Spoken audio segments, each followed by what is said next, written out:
Hey everybody, welcome back to How to Become a Freelancer in 30 Days. This is Anthony Chatfield. Today we're going to talk about how to establish and build a brand. Obviously, starting from scratch a little bit, so we're going to talk about the process of growing your business through word of mouth and your name, and the value that name is going to have long term. Alright, so the goals for today are going to be talk about how to define who you are and what your online persona will be.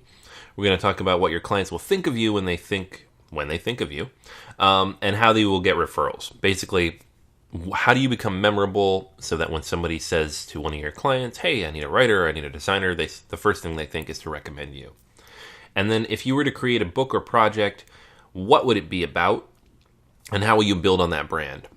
That's all way down the line, obviously, but start thinking about it now. What makes you unique? What are your skills? How are you different? What kind of personality do you have? And how can it translate into these things? They're all going to help you get work, but it's also going to be like the next step for all this stuff.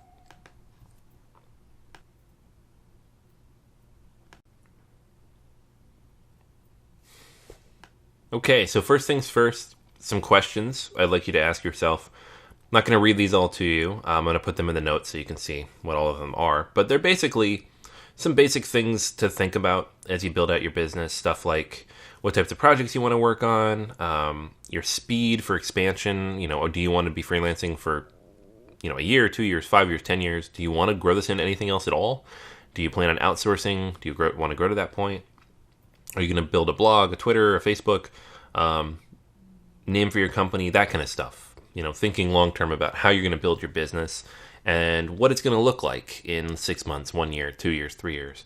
All things you want to start thinking about now. Getting a little more broad, there are 5 things you should be considering when branding. Specifically, what your niche is. This is something I was not great at. I would just take whatever work came my way. These days, I think of myself as an expert in things like productivity. I get a lot done, and I like writing about it. And to some degree, working from home. I don't work from home now, necessarily, but I did for 8 years. So I have a lot of expertise there. I got a lot done when I worked at home. And then marketing in general, inbound marketing is, that's my professional niche at the moment. And will continue to be, moving forward. So those are areas in which I consider myself to be a particular expert. Those are my niches. As for process, that's going to be like how you work. Are you somebody who can get something done in 24 hours? Or are you somebody who has limited slots for work and it's very hard to hire you and you will do the most amazing work anybody's ever seen? Obviously you want to do that anyways, but it's a matter of how you brand yourself. How does your process play into your branding? Quick turnaround is very different from scarcity and high quality. Even though they can all be together, it's a matter of how you present it. Your rates and your profit margin. How much money do you want to make for the work you do? When you're only doing a few projects here and there, you don't want to charge pennies on the dollar because you're not going to make a lot of money. But when you're just getting started, you need to charge something competitive enough that you can actually, get some work out of it. So it's things to think about. Clients, who do you want to work with? Be picky about this. Please, please, please be picky. I was not early on, and it was bad. I worked for some people I didn't respect and didn't appreciate the work that they had me doing. Some things, ethically questionable in retrospect. Just coming out of college, obviously, I didn't think about it as much. But over time, there was a lot of things that I would no longer work on. I didn't do weight loss products anymore or anything related to them. I wouldn't do anything in the financial realm because I was not a financial expert and didn't want people thinking the content I wrote was, to be taken that way. I would not do anything health related for the same reasons. I would not do a lot of basics. As a writer, I would not do fake testimonials or fake reviews or anything like that. Find where your line is, who you want to work with, and draw it and stick to it. Even if you need the money, it's important to keep those ethics in place. It makes it easier to get work down the line, but also easier to feel good about what you're doing. And then your mediums of communication. How are you going to interact with your audience? Are you hard to find, or do they have to come to you? Are you going to be more inbound focused? You're going to have a blog and a Twitter and a Facebook and a Google Plus and a YouTube and all the whole 9 yards.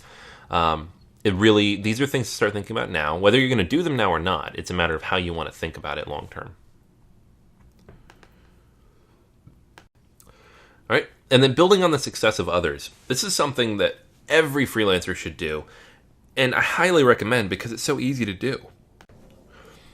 Other freelancers and thought leaders like to help you. Like, if anybody reaches out to me, and I've been running my blog, and for a long time I wrote about freelance topics for years, and I don't get a ton of contacts, but when I do, if somebody's asking me a question like, how do I get into this, or how do I deal with this client problem, I would always, always, always stop and take time and answer that question, because I remember how hard it was to get started.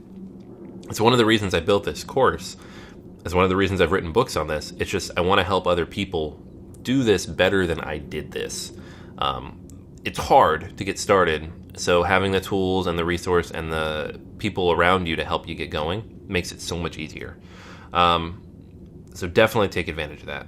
But always make sure create content that's unique to you. You don't need to be different in any way, but be unique. So when you're going out there and interacting with people, you can take from what they're doing, whether it's website content or their blog or whatever it is they're posting, and you can build on it and have a conversation, not necessarily just rewrite or rebuild. Something to think about there. And then get out there and interact with other people who have done what you're trying to do in person. There are networking events in most major cities for small business owners. Don't go there trying to make money. Just go there and talk to people. You're an expert in what you do, and everybody else is too, but there's a lot of overlap. So if there's a way you can help somebody, if they have a question about copy or design or development, and you can help them, it's going to come back. It always pays you back. They're going to recommend you. It's going to come up somehow. Trust me, it's worth taking the time to help them out. And then own your business and its processes. Don't feel like you need to do things the way other people do them. There's a reason why in this program you're not going to see me tell you, like, this is how you should set up your business, and this is what your workflow should look like, and this is how you should handle projects and clients. It's up to you to utilize kind of the foundational tools and mindsets that I'm talking about and build out one that works for you. There's no right or wrong way to do it. There's just things I've learned over the years that do and do not work. Think about it in terms of this is how we do it here. It doesn't matter. Like if somebody, and this is going to be especially important as you bring on clients, is because they're going to ask you to do things that maybe don't fit your core ethics. Maybe they want you to write something for less money and say, no, the quality can be lower. I don't care, but I want to pay you less. I've gotten that a lot. And my answer to it is, I don't do that. I don't write low quality content. So if you want a low quality writer, go on Elance or Odesk and put your budget in there. You'll get a bunch of people to bid, and some of them are great. That's fine. People are willing to work for that. I'm not. Somebody who wants me to write about certain topics and be like, no, you did really good on this one. Do this one. Like, I don't do that. I just don't. Like, find the line, draw it, and stick to it. People will respect you for that, and most of the time they're going to come back and say, okay. Unless it's a huge gap, it's rare that I had somebody, not willing to compromise with me on these things. And then finally, tools that are going to help you build your brand. There's your website, which we've already talked about. There's a blog, which we've talked about a little bit. We'll get into more here soon. There's social media, which we'll also get into a little bit more here. I recommend having all this stuff. It's a matter of how much time you have available, how much you want to put in. There's a balance. You obviously want to spend as much time doing as you do promoting and selling. So as you start bringing on projects, you're going to have to rebalance things. Right now, you probably don't have a lot of projects, if any, so you can spend all the time in the world doing this, but you have to think in advance, like what happens when suddenly you have work to do that you've picked up as a freelancer. You're going to have less time for these things, so don't be too overzealous and then have to scale it back too much later. Presence on forums and at industry events. Make sure you are available and present for those things. Local networking opportunities are huge. Whether it's a local chamber of commerce or a local speaking event or a local county fair even. Like, these are all ways you can get out there and interact with people. All those business owners need what you have. Trust me. A lot of them need help online. A lot of them need help with their content, their design, their development, their anything. Honestly, whatever it is, they're going to need help with it. So if you're the one having the conversation with them, you're the one who's going to pick up that work. And then your interactions with clients and how they perceive you are very important. One of the things that I always tried to do is over-deliver on everything I did. I would be super nice. I'd be super responsive. I would always reply to an email within 12 hours. And that's with only checking email 2 or 3 times a day. I would always offer unlimited edits because almost nobody took advantage of that. So, but just offering it made it seem like I was it made it seem like I was standing behind my work, which I was, and B, it just made it seem like I wanted them to succeed, which I did. The goal here is to be a maximum value provider. Any way you can stand out by doing more, do it. It's worth it.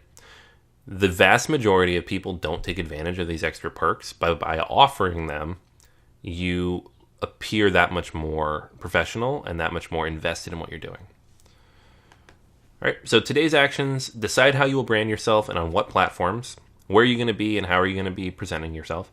Create an outline of your target customers and how you're going to contact them. Answer all those questions I gave you. They're in the worksheet attached in the notes below, so you don't have to go back and pause it. They're all there. And then start building your brand. This is who you are. This is who people are going to see and how they're going to interact with you.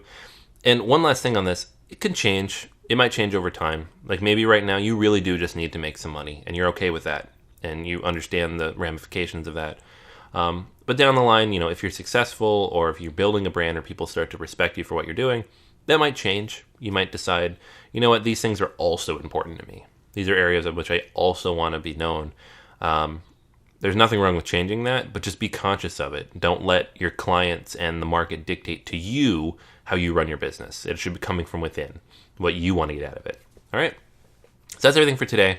Make sure you leave any comments or questions you have below. Access any of the notes and links below as well, so you can get everything you need out of this particular day's content.